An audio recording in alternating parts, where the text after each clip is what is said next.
নমস্কার বন্ধুরা, উর্মিলা কিচেন আজ একটি নতুন রেসিপি নিয়ে এসেছি। ওল আলু দিয়ে মাছের ঝোল।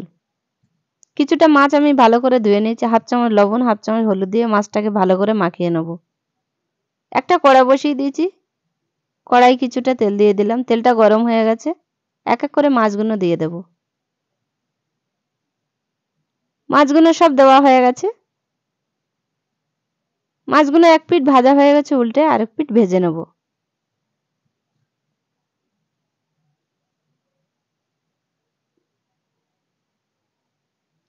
মাছগুলো লাল লাল করে ভাজা হয়ে গেছে, একটা প্লেটে তুলে নেব। মাছগুলো সব তোলা হয়ে গেছে। মাছ ভাজা তেলের উপরে ফোড়নের মধ্যে দিয়ে দিলাম 3টে শুকনো লঙ্কা, 2টো এলাচ, একটা দারচিনি, 2টো লং, হাফ চামচ জিরে।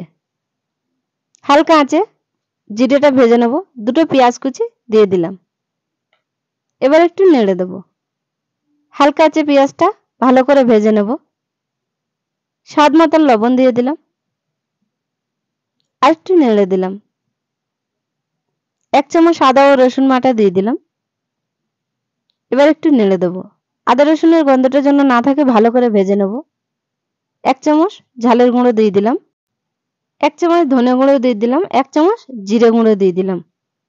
মশলাটা ভালো করে কষে নেব।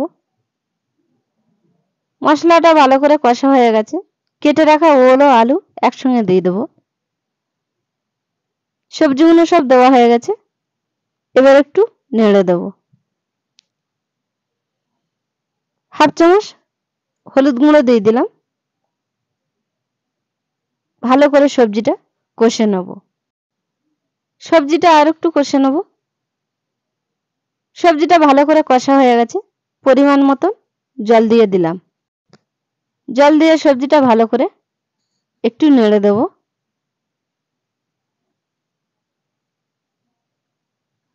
সবজিটা ফুটে উঠেছে,